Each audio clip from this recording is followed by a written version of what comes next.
What makes a combat scene absolutely exciting, turning it into a memory that players will treasure for years to come? Is it evocative descriptions? Beautiful battle maps? A perfect encounter balance? I'm sorry, but none of these is doing it for me. I've never really enjoyed combat as a player or as a GM. Ultimately, I will always be more of a storytelling and roleplay oriented gamer. Drama calls to me like a light bulb calls the moth. And for a while, combat in its purest form just felt like a halt in my RP. Some players live for glory and epic sword fights. I love to get my heart broken and to utterly crush the hearts of my players.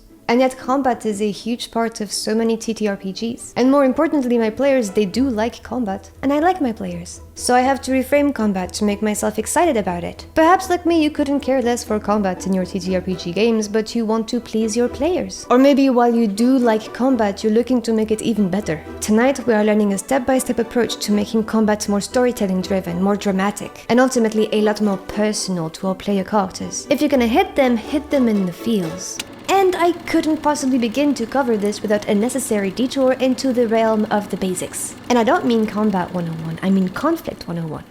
Agnes has a gun, because she is on her way to fight Dorothy. But combat can be life-threatening, so why would Agnes ever engage in it? After all, Agnes is a sensible person, she really enjoys not being dead. Because combat is driven by conflict, and conflict is born when two or more parties have different goals. Goals that are mutually exclusive. Combat is not the end, it's a means to an end. It's a tool to get what you want, which leads me to my first point.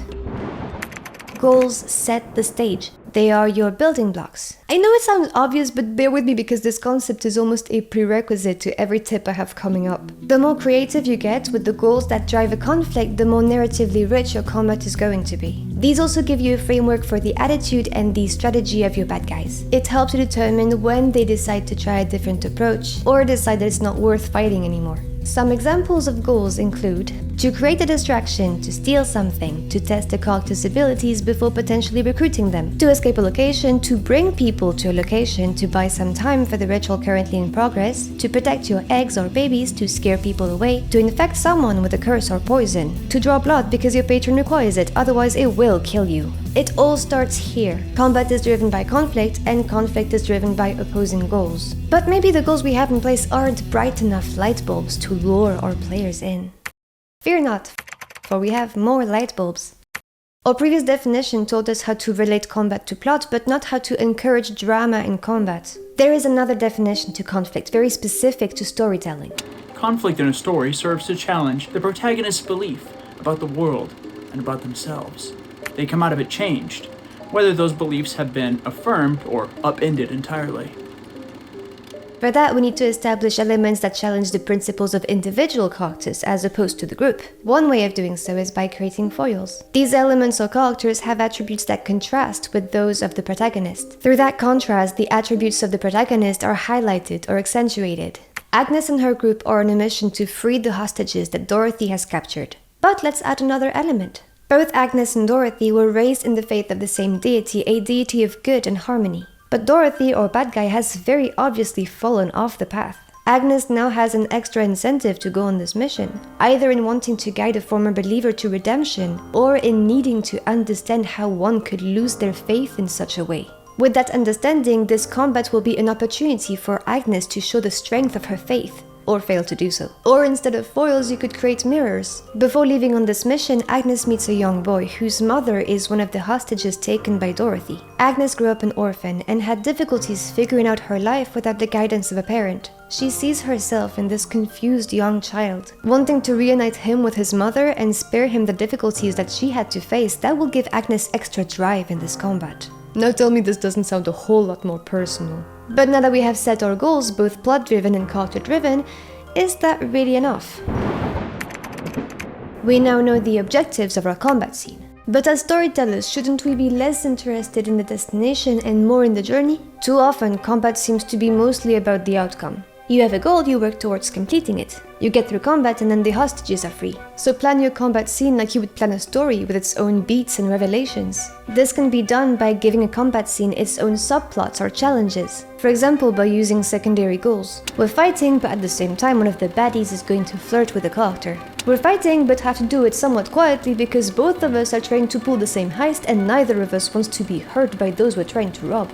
We're fighting to delay them, but the Great Master says if at the same time we can find a suitable host, that would be great. Or combat can be used as a vehicle to deliver information about the overarching campaign plot. Reveal more elements step by step like puzzle pieces. When combat begins, the hostages are tied up at the other end of the room. But while trading blows with Dorothy, the characters notice more and more. The hostages seem to be in some kind of trance. There's a crystal in the room getting brighter with each passing second. Some of Dorothy's minions are quietly chanting something. When it finally hits that Dorothy's group is using the hostages as part of some kind of dark ritual, goals suddenly change priorities. The scene becomes a whole lot more dramatic. And since plot is getting some attention, let's give some love as well to character arcs.